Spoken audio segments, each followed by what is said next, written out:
What's crack? I like it. I'm Scotty. You're not. Welcome back to Sequel-A-Thon 6 or E. V1 V1 do that. V1 Yeah, I gotta start doing that. Welcome back to Sequel-A-Thon V1 I'm Scotty. You're not. Only 7 videos into the Sequel-A-Thon and I come up with that idea. We're talking about Addams Family Values, the sequel to The Addams Family from 1991, directed by Barry Sonnenfeld. This one also directed by Barry Sonnenfeld. Everybody comes back except for the actress who played Grandmama, now replaced by Carol Kane. And this will be controversial, but I think Carol Kane does a pretty good job. This is someone, a better job, I should say. This is someone, I grew up with the cartoons. That's how I knew the Addams Family. I had the 60s cartoon. I had those recorded on tape. My grandma did those for me. Left in the Lurch. And the one with the skeletons. You may think, that's Scooby-Doo. No, but it was very similar. But yeah, it's a Hanna-Barbera cartoon. And there was even that 90s cartoon in which I had a Lurch action figure. You push the thing, his arms go up like this. I had one. I wish I still had it. But I had a Lurch. And then there was the new Addams Family live action series, which actually had a guest role for the original Gomez Addams, John Astin, as the grandfather. But yeah, I watched that on ABC Family, or Fox Family as it was back then. Welcome to the Addams Family. Welcome to the Addams Family. That's what the song, yeah. And as I said, I did watch these when I was younger, but not a lot. This was the one I remembered with the crazy lady. And now that I'm a grown-ass man, hot crazy lady. How did I never notice how hot Joan Cusack was? Now, she's old enough to be my mother, and I've said that about many a woman that were adults when I was a kid, and now I'm a grown-up. She is filling out those costumes they give her.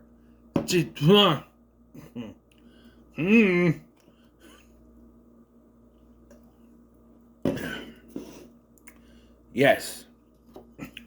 If I was Fester, hey, I'm bald.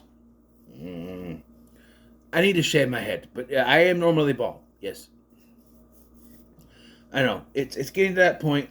At least for me, many normal people would be like, hey, it's fine.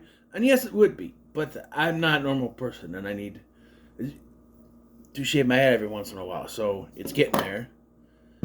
I have been busy. I would do it some point this week. Before this weekend. Family thing going on this weekend, so want to look good and bald. All that shit. But yes, and following on from the cliffhanger at the end of the first one, we have a baby. Pubert. Interesting thing of note. They originally were going to call Pugsley this when they were pitching the show. Because if you don't know, originally the Addamses in the cartoon, the way that Charles Addams drew them, they had no names. It wasn't until the TV show in the 60s that they got names. And Pugsley's original name was Pubert, but they called it too nasty. What was it? Too... Hold on. So, yeah, it was originally Pugsley was going to be named Pubert, and the network executive at CBS or whatever network that Addams Family was on at the time said it was too filthy. And they actually play that. I remember singular lines. They actually play to that when they introduce them to Debbie, Joan Cusack's character, introduce them to Debbie, and it's like, oh, name is Pubert. Pubert. That's when they reveal the name in the movie, by the way. It's Pubert. I like it. It's filthy. Because puberty, I'm assuming. So they went with Pugsley, which sounds like a dog to me. He always has, but, yeah. And why do they need Debbie? Well, this does kind of confuse me because this is the Addams Family. And the Addams Family, they constantly, in the first one, Wednesday was constantly trying to kill Pugsley. So now they're trying to kill the baby. Yeah, they try to throw him off of the building, but he's caught by Gomez. They dress him up as Marie Antoinette, which really shows that it's a girl. They're twin girls playing a boy. I'm just like, and they took the Gomez mustache on it because it's Gomez. Because somebody complained the other two kids look too much like Morticia, so we have a kid that looks like Gomez. They set him up like Marie Antoinette and try to cut the head off, but the baby somehow was able to stop it. We also see throughout the film that baby can flamethrow fire from its mouth. I don't know, but yeah. There's essentially two plots in this film. There's a plot with Debbie when she comes in, and then there is the secondary plot that I don't particularly care for, and I felt went on way too long in this film. There's a point where I'm like, oh, okay, we're done with that, and then they just cut back and they're there. It's like, what? Or it's like, they want to get out, and then there's Fester's waiting. Oh, they're out. Cool. We don't have to deal with that. And then after the wedding, they go back to the summer camp. I'm like, wait, that's not how summer camps work. You are at the summer camp till it's done. I know this is a special thing for a wedding, but it's like, once you leave the summer camp, you kind of don't want to go back. What is the point of sending them back? We'll get to the summer camp storyline. That is stupid. I'm sorry. There's a Michael Jackson joke. I don't know. But, yeah. Because it's 1993, and Dangerous was out at this point, I think, isn't it? 93? I don't know. But,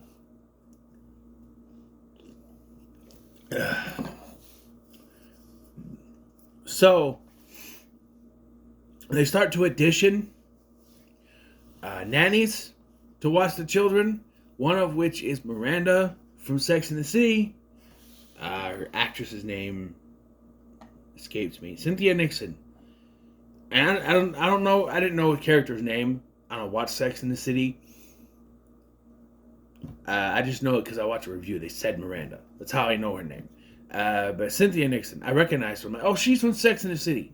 Tony Shalhoub also has a cameo here as one of the dudes that is like salivating over Debbie. Which, if I was there now, me, Nathan Lane has a cameo too, which is it's kind of weird to see him pop up. Really, you? What are you doing here? Excuse me. So,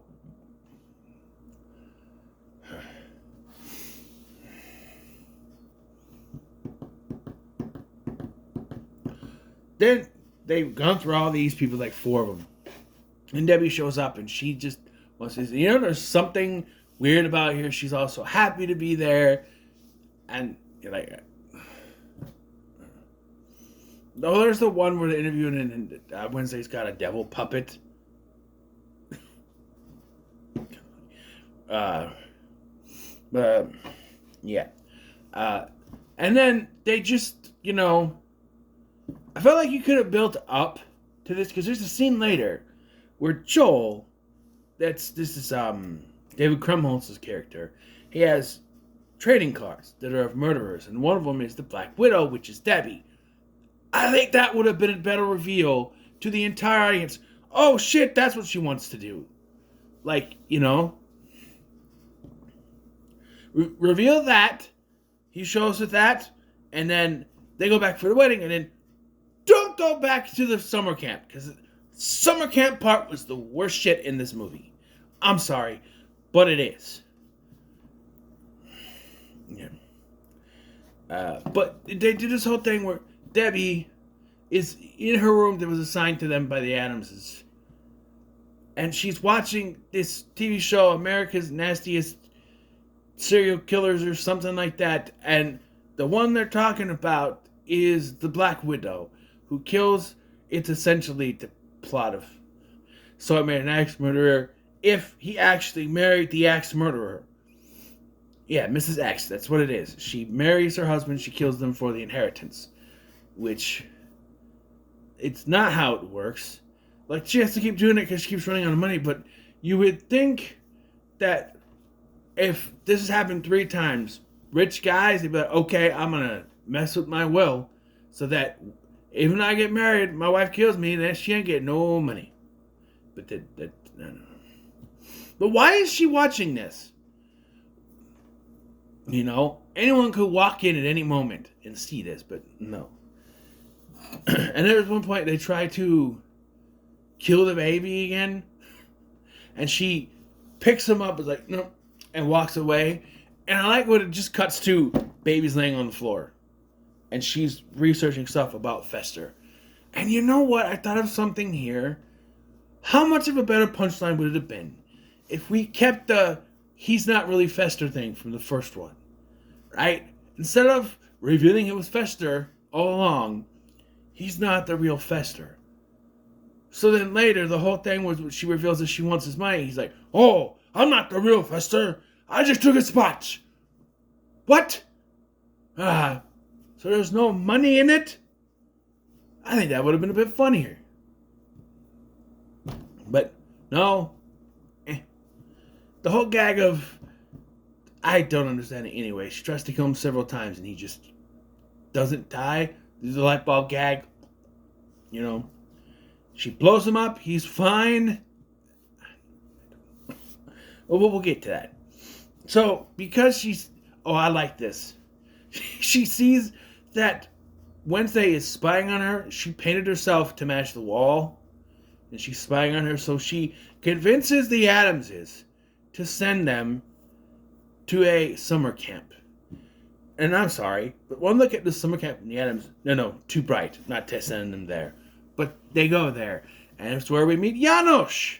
Yes, Peter McNichol is here with Christina Baranski. And if you want a good performance from Christine Baranski, watch the episode she was in of Psych 1, 2, He's Dead or something. It's about the plane that went missing. Hold on. So we have I want this one. Get away from the math solver. Okay. Hold on.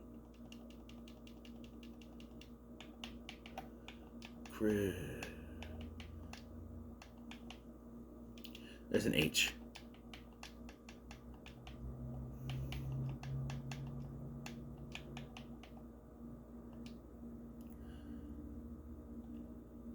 Christine Baranski all the way down here.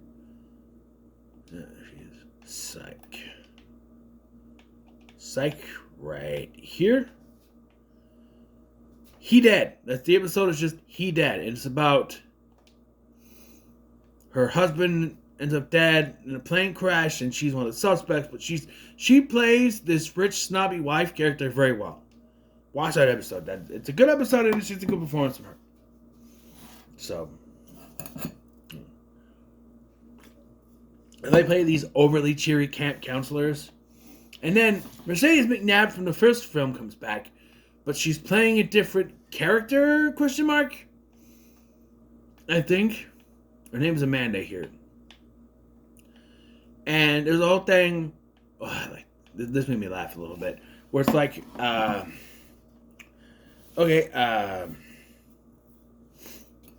like, we're gonna do... it's not CPR, it's like rescue someone from drowning. Safety procedure. And so Amanda goes, I'll be the victim. To which Wednesday responds, all your life. I like how she gets in the water. She gets in the water and she pretends to drown and you see the bubbles popping up. And Wednesday just looks at Janos, I'm going to call him that, and goes, I can't swim. And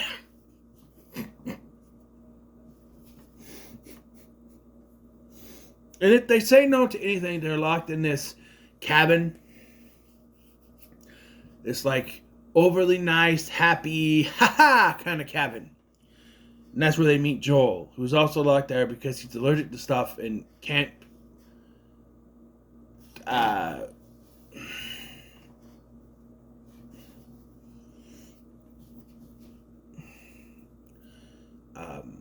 participate in a lot of things, so they throw him in there, I guess. And he's obviously has a crush on Wednesday. It's 90s Christina Ricci, who wouldn't? I mean, by the time she got to Casper, I was in a crush mode. Okay? She's older than me, by the way. For those of you, but yet, back in the day, before, you know, she's 45. She's 6 years older than me. Eee. Well, that's not a very flattering picture of her. But back in the day, teenage in Casper, and I had a crush. A lot of kids go, oh, we had a crush on Christina Ricci. Yes. Kimberly from Power Rangers. Yes. Some people say Kirsten Dunst. She was never my type. Not even, well, one scene in Spider-Man. But other than that, not really. I don't know. But, yeah. And just to go through this whole summer camp thing, they sort of recruit David Krumholtz's character, Joel, sort of like their third person, and he kind of accepts them. They, the Harmony Hut is what it's called. And they're going to do a musical on the first Thanksgiving. And Wednesday is cast as Pocahontas. And she says no, so they lock all three of them in the cabin again. All this happy stuff. There is a scene where Joel looks at the Michael Jackson poster and goes, ah! Okay. It's of the time, sure, but, I just want to, okay. After a bunch of happy time programmings, including the Brady Bunch, they agreed to be in the play. But then Wednesday turns the play on them and causes them to burn the camp down, and then they leave to go help Fester. Fester gets married. And we get the bachelor party, which includes the hunchback guy, hunchback cousin from the first one, who's not credited.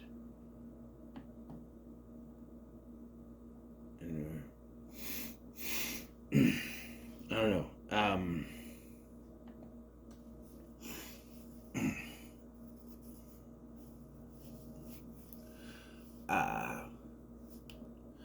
But like this is a dark joke, and I hate that I have to pick this apart, but I do. They bring in a cake, which is obviously supposed to have a stripper in it. First, Gomez goes, ta-da! Nothing happens. Does it again. Ta-da! Nothing happens. He goes over, opens it up, smoke comes out, and he goes, he looks in, he looks at Lurch and goes, did you bake it after she got in? And I went,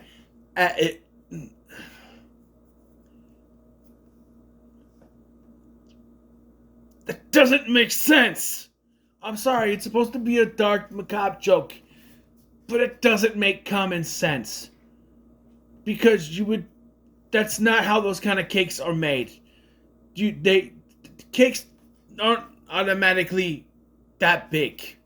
You have to layer them. And if especially ones that you have the women in, they're not actually real cakes. They're plastic, which is how they pop out of them. So this joke, while funny, if you really start to use common sense, which you really shouldn't, but it falls apart.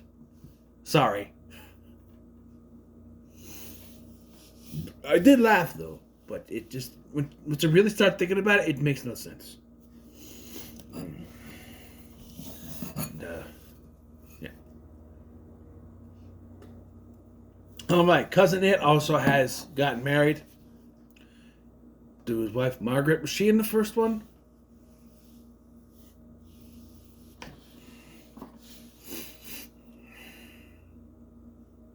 I don't remember.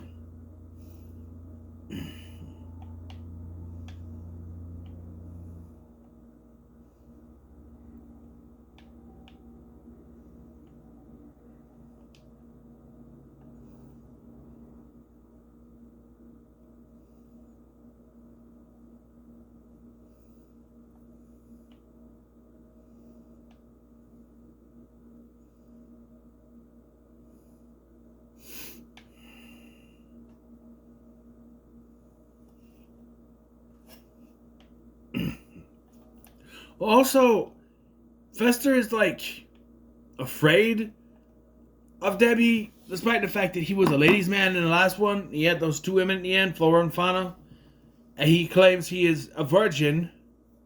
Though you can excuse that, meaning, he doesn't know what that means. I don't know. She does explain it, but again, I don't know.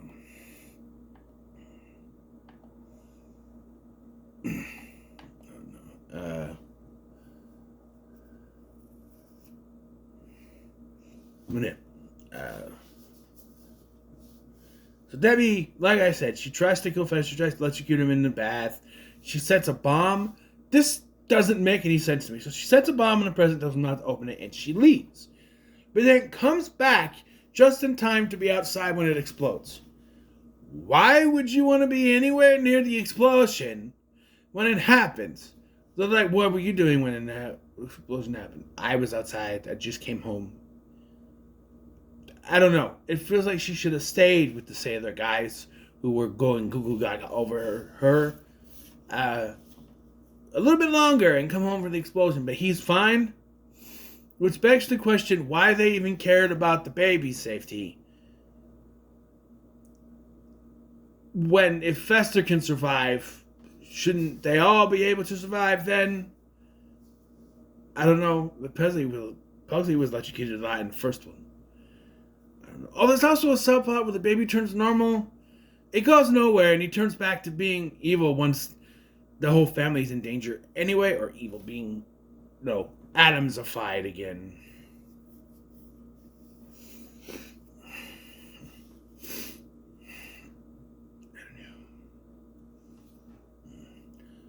And then, so,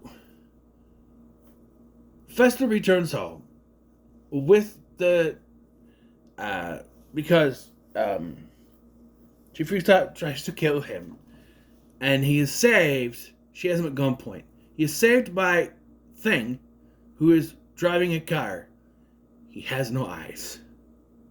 He has no ears, but they're able to talk to him too. I don't understand anything about Thing. How he can hear them. He has no ears. I don't.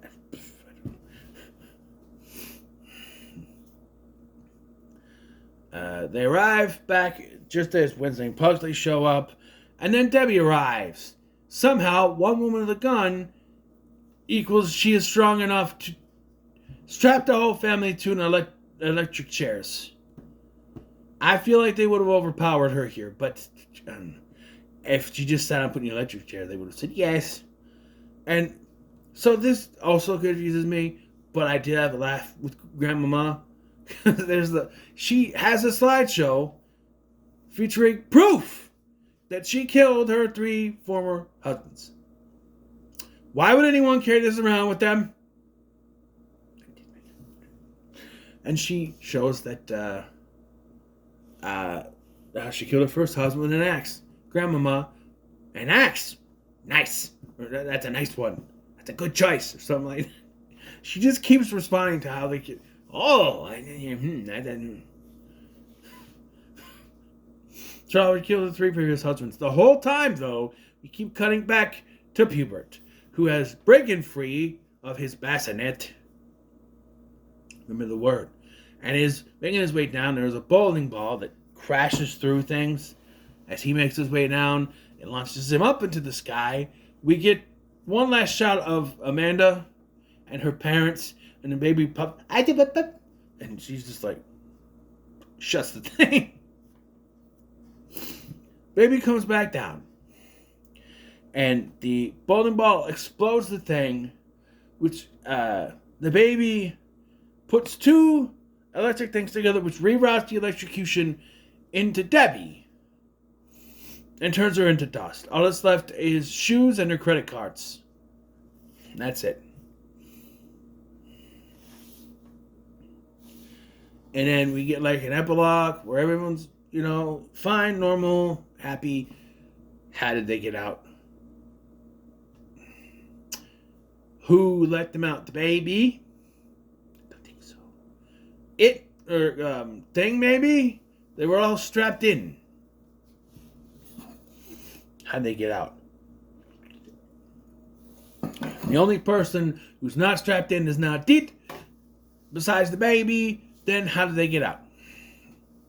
Doesn't matter. They have a celebration. It's a 1-year birthday. Now it's been a year. I like how there's some comparison here, because like everyone wants to be like the Gomez and Morticia. Like that's what Fester wants, and Debbie's just like, no, I'm gonna kill you. I'm gonna take your money. And but then like there's the whole thing between her and Joel. Joel stays behind, and he goes, "Carame." She goes, "Mosheri," and then they kiss. And then here he's dressed. He's like, "How do I look?" She's like, "Disturbing," because it looks like Gomez. And they have a little moment outside. This is how the movie ends, by the way. Well, first of all, we get introduced to Dementia, who is the nanny for Cousin It, and she's basically a female version of Fester. So there's that. He's now smitten again. Well, we got there, and they're talking about people would die. Wednesday discusses how she would have done it. She would have killed the husbands and not got caught. Technically, Debbie didn't get caught either, but maybe she's saying they didn't find out. Which kind of stops Joel's talk of marriage, and he goes to place flowers on the grave, and a hand pops up. I can only surmise that this is actually Thing, because there was nothing left of Debbie but dust, shoes, and credit cards. So this has to be Thing pulling a trick. She's like, I would scare them to death. You can't do that. And then, and the movie ends. And we get, well, remember the Addams Family rap by MC Hammer? In the first one, they're like, well, we're too lazy to actually write a song because Michael Jackson said no. So we got Tag Team to just add the Addams Family to Womp. There it is. Womp. The Addams Family. There it is. Womp. The Addams Family. There it is. If that ain't the laziest. I mean, they changed some of the verses too, but I didn't listen to the whole thing. I'm just like, why? I did like it. I'll give it a pretty good for that. I don't think it's better than the first one just because of the whole camp subplot. I felt you could have wrapped that up sooner. Like, them going back for Fester's wedding. Perfect time to cut it off. And then they just went back for some reason. Like, I just don't think they would have, normal people would have sent their kids back to summer camp. It's like, we're bringing them home early, and they would not go back. It doesn't make any sense. But, yeah.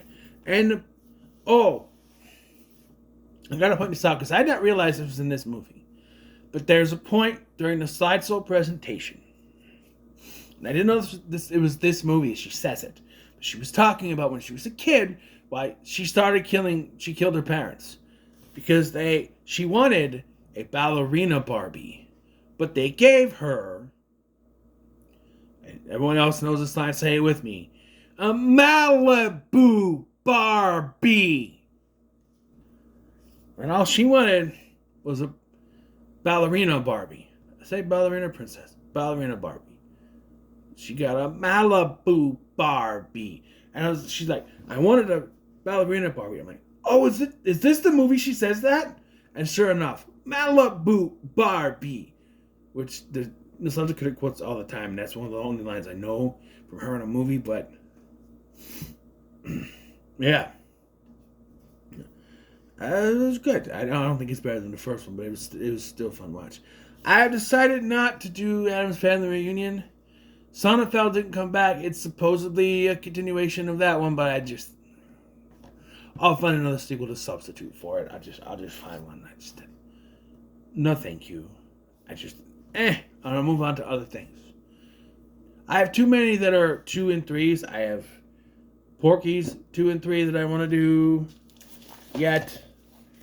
And that's the only other one that's actually it. Yep, that's it. And then you got other 2s. 2.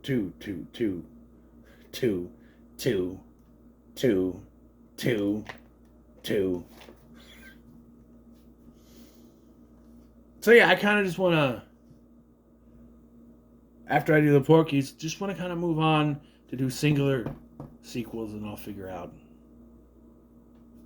what the replacement's going to be. But till then, what are your thoughts on Addams Family Values? In the comments, let me sure like, share, and subscribe. Thank you for watching. I'm Sky, and I'll see you in the next one.